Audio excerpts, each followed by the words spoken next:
اب میں آپ کو ام المومنین سیدہ ام سلمہ رضی اللہ عنہا کا تذکرہ سناتی ہوں۔ ماں باپ نے نام ہند رکھا، والد کا نام ابو امیہ تھا، جو مکہ کے ایک مشہور فیاض اور مخیر بزرگ تھے۔ ان کی فیاضی اور سخاوت کا یہ عالم تھا۔ سفر میں جاتے تو پورے قافلے کے اخراجات خود برداشت کرتے تھے، اسی بنا پر وہ ذات راکب کے لقب سے ملقب تھے۔ سیدہ ام سلمہ رضی اللہ عنہا چونکہ ایک فراغ دل، وسیع حوصلہ اور فیاض باپ کے ذریعے زیر سائے تربیت پائی تھی، اس لیے وہ بھی انہی اوصاف سے متصف تھی۔ والدہ کا نام عاتقہ بنت عامر، والد کا قریش کے مشہور خاندان بنو مظعوم سے تھا اور والدہ بنو فراس سے تھی۔ آپ کا پہلا نکاح عبداللہ بن عبد الاسد سے ہوا، جو ابو سلمہ کے نام سے معروف تھے۔ ام سلمہ کے چچا زاد اور نبی کریم صلی اللہ علیہ وسلم کے رضاعی بھائی تھے۔ ان دونوں میاں بیوی کا شمار ان خوش بخت حضرات میں ہوتا ہے جو اسلام کے دور اول میں ہی نعمت اسلام سے بہرمند ہو گئے تھے۔ ابو سلمہ سے سیدہ ام سلمہ رضی اللہ عنہا کے ہاں سلمہ، عمر، درہ اور زینب پیدا ہوئے۔ ان دونوں نے مکہ سے حبشہ کی طرف ہجرت کا بھی شرف حاصل کیا۔ حبشہ میں کچھ مدت قیام کے بعد دونوں واپس مکہ آ گئے، پھر مکے سے مدینے کی طرف ہجرت کی۔ کہتے ہیں کہ یہ پہلی خاتون ہیں جو مکہ سے ہجرت کر کے مدینہ آ گئی۔ ابو سلمہ جب حبشہ سے واپس مکہ آئے تو مشرکین نے پھر ان پر ظلم اٹھایا، اس لیے انہوں نے مدینے کی طرف رخ کیا۔ ام سلمہ رضی اللہ عنہا کا ہجرت مدینہ کا واقعہ بڑا ہی دردناک ہے۔ خود ہی بیان کرتی ہے کہ اپنے شوہر ابو سلمہ کے ساتھ ہجرت کا ارادہ کیا۔ ان کا کم عمر لڑکا سلمہ بھی ساتھ تھا۔ ام سلمہ کے گھر والے رکاوٹ بن گئے اور بولے تم لوگ اکیلے مدینہ جا سکتے ہو لیکن ہماری بیٹی کو ساتھ نہیں لے جا سکتے۔ مجبوراً انہوں نے اپنی بیوی کو وہیں چھوڑ دیا اور مدینہ چلے گئے۔ ام سلمہ اپنے گھر گئی، اس وقت ان کی گود میں دودھ پیتا بچہ تھا۔ ام سلمہ کے گھر والوں نے انہیں شوہر کے ساتھ ہجرت کرنے نہیں دی اور ابو سلمہ کے گھر والوں نے بھی بچہ چھین لیا۔ اب حالت یہ تھی کہ ابو سلمہ مدینے میں تھے، ام سلمہ اپنے گھر میں اور بچہ ابو سلمہ کے ماں باپ کے پاس تھا۔ ظاہر ہے یہ صورت ام سلمہ کے لیے کس قدر اذیت ناک، خاوند کی جدائی، اوپر سے بچے کی جدائی کوئی معمولی واقعہ نہیں تھا۔ ان کی حالت خراب ہو گئی، روزانہ گھر سے بے قراری کے عالم میں نکل کے مقام ابتا میں بیٹھ کر رویا کرتی تھی۔ یہ ایک چیلا تھا جس پر یہ گروہ زاری کرتی تھی۔ عرصے تک یہی کیفیت رہی مگر کسی کو ذرا ترس نہیں آیا۔ آخر ان کے خاندان کے ایک شخص نے انہیں روتا دیکھا تو ان کا دل بھر آیا۔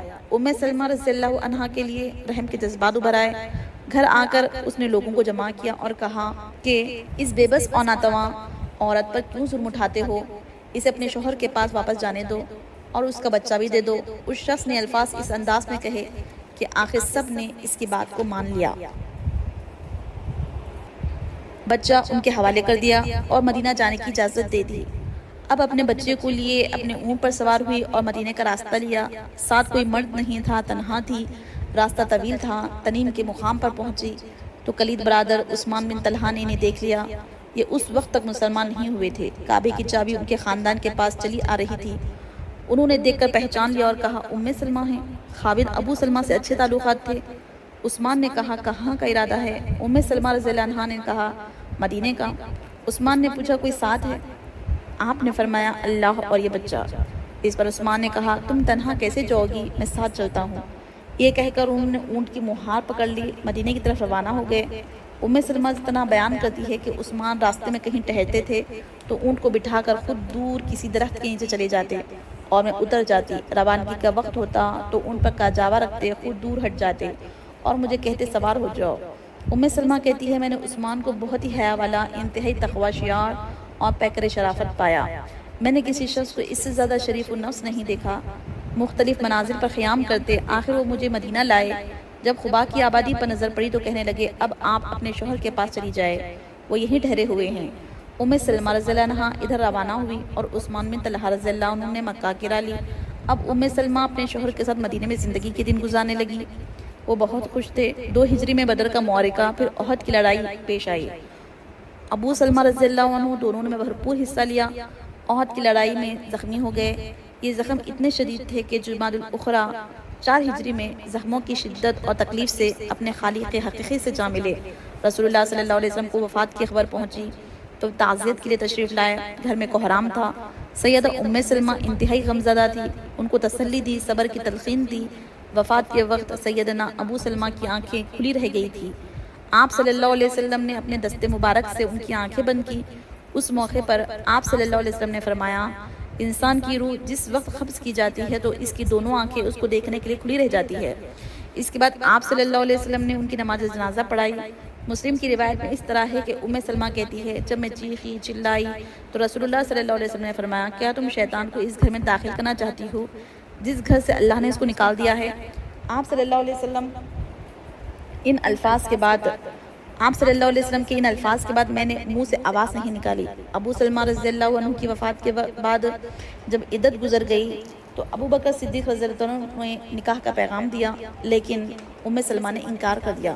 اس کے بعد سیدنا عمر رضی اللہ عنہ نبی کریم صلی اللہ علیہ وسلم کا پیغام لے کر آئے تو انہوں نے فرمایا میرے چند عذر ہے، میں ایک غیور عورت ہوں، عیالدار ہوں، تیسری بات یہ ہے کہ میری عمر زیادہ ہے۔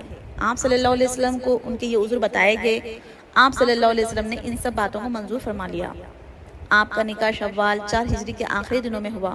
سیدہ ام سلمہ رضی اللہ عنہا بڑی ہی بہادر، عاقل و فہم اور اصابت رائے کی مالک تھی۔ جب نبی صلی اللہ علیہ وسلم گھر تشریف لائے تو شرم و حیا کی وجہ سے اپنی لڑکی زینب کو گود میں بٹھا لیتی لیکن آہستہ آہستہ گھل مل گئی۔ ام سلمہ رضی اللہ عنہا نبی کریم صلی اللہ علیہ وسلم کے آرام و آسائش کا بہت خیال رکھتی تھی۔ ان کے غلام کا نام سفینہ تھا۔ آپ نے انہیں اس شرط پر آزاد کر دیا کہ جب تک رسول اللہ صلی اللہ علیہ وسلم زندہ ہے ان کی خدمت کرتے رہیں گے۔ سیدہ ام سلمہ رضی اللہ عنہا 4 ہجری میں حرم نبوی میں داخل ہوئی۔ اس کے بعد پوری زندگی نبی کریم صلی اللہ علیہ وسلم کے ساتھ رہی۔ صلح حدیبیہ کے موقع پر سیدنا ام سلمہ رضی اللہ عنہا رسول اللہ صلی اللہ علیہ وسلم کے ساتھ تھی۔ صلح حدیبیہ کے شرائط مسلمانوں کو منظور نہیں تھے، اس وجہ سے تمام مسلمان غمگین تھے۔ آپ صلی اللہ علیہ وسلم نے صحابہ کو 3 دفعہ قربانی کرنے کا حکم دیا لیکن رنج و غم کی وجہ سے کوئی صحابی قربانی کے لیے نہیں اٹھے۔ آپ صلی اللہ علیہ وسلم نے یہ دیکھ کر غمگین ہو گئے۔ ام سلمہ رضی اللہ عنہا کے خیمے میں تشریف لے کے گئے۔ آپ صلی اللہ علیہ وسلم نے شکایت کے لہجے میں انہیں ساری بات بتائی۔ اس پر ام سلمہ نے عرض کیا اے اللہ کے رسول صلی اللہ علیہ وسلم یہ صلح مسلمانوں کو بہت ناگوار گزری ہے، افسردہ ہونے کی وجہ سے آپ کے حکم کی تعمیل نہیں کر سکے۔ آپ کسی سے کچھ نہ کہیے بلکہ باہر نکل کر اپنی قربانی کرے، سر منڈوائے، یہ دیکھ کر خود بخود آپ کی پیروی کریں گے۔ آپ صلی اللہ علیہ وسلم نے ان کا یہ مشورہ پسند فرمایا اور باہر نکل کر قربانی کی۔ نبی صلی اللہ علیہ وسلم کا قربانی کرنا تھا کہ تمام صحابہ نے قربانی کرنا شروع کر دی اور سر منڈوا کر احرام اتار دیے۔ اس واقعے سے معلوم ہوتا ہے کہ آپ رائے دینے میں ماہر تھی، لوگوں کی فطرت شناسی میں انہیں کمال حاصل تھا۔ سیدہ ام سلمہ رضی اللہ عنہا کی وفات کب ہوئی اس میں اختلاف ہے۔